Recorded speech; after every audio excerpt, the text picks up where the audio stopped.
Ok. Muy buenas tardes. Somos el grupo número 2, que está compuesto por Ailín del Carmen Núñez Rodríguez, Miguelina Asensio García y una servidora, Dani Pérez.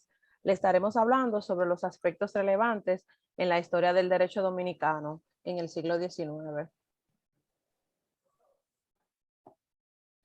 Los diferentes tipos de gobiernos que ha tenido el país.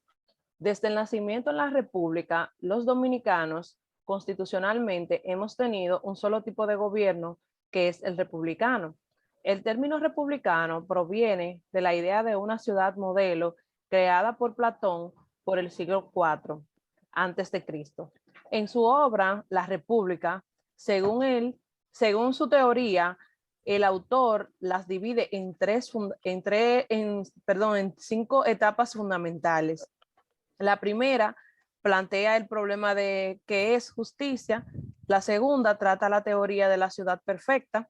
La tercera define el gobierno, la magistratura y la educación apropiada para la ciudad modelo.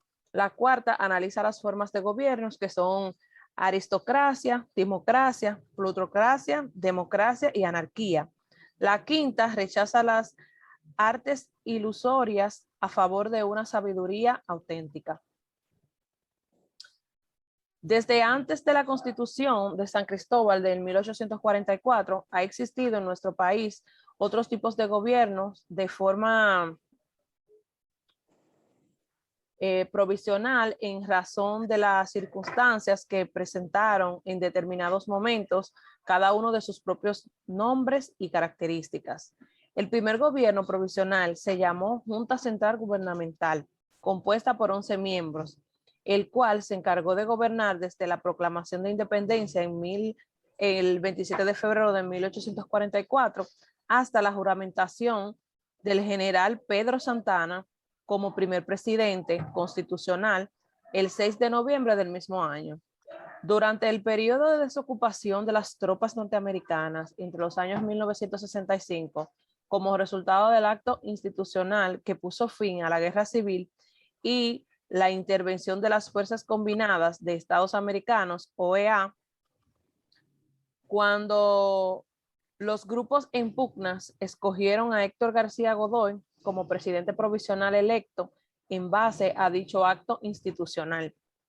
En la caída de Buenaventura Báez en el año 1866, tuvimos un triunvirato compuesto por Gregorio Luperón, Pedro Pimentel y Federico de Jesús García.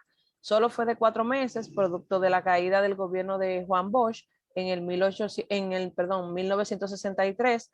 También se formó otro triunvirato compuesto por Emilio de los Santos, Manuel Tavares y Ramón Tapia Espinal, el cual duró 18 meses. A raíz de la caída de Trujillo, se formó el llamado Consejo de Estado. Fue por 7 miembros, el cual gobernó por más de un año hasta que surgió el gobierno constitucional de Juan Bosch. Los primeros 15 días del gobierno de Estado, este fue por Joaquín Balaguer y luego por Rafael Bonelli. El poder legislativo dominicano en el siglo XIX. El poder legislativo no ha sido siempre el mismo. No ha habido uniformidad en su composición, ni en los nombres de sus cámaras, ni en sus funciones.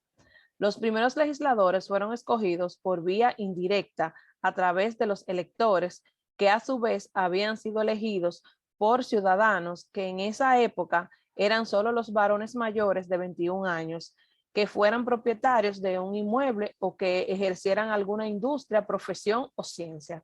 Hasta aquí mi parte, las dejaré con mi compañera Ailín. Ok, retomando el tema de mi compañera. En la primera modificación constitucional, en el año 1854, se cambiaron los nombres de las cámaras legislativas por imitación del sistema norteamericano, llamados el Senado y Cámara de Representantes. En el año 1858, al dictarse la Constitución de Moca, es cuando las cámaras legislativas reciben por primera vez el nombre de Senado y Cámara de Diputados. Tras el movimiento restaurador, que puso término a la anexión a España, la Constitución que se dictó estableció una sola Cámara Legislativa llamada Congreso, siendo aquí cuando por primera vez el país tuvo un poder legislativo unicameral. Ahora les estaré hablando sobre tribunales militares de nuestra historia dominicana. De hecho, a condenar a algunos de sus colegas que transgredieran las leyes. Desde los tiempos feudales fueron creados para juzgar a sus miembros. Así, los religiosos solían ser juzgados por tribunales eclesiásticos, los nobles en la Cámara de los Lores y los militares en tribunales militares. Hasta aquí la exposición, espero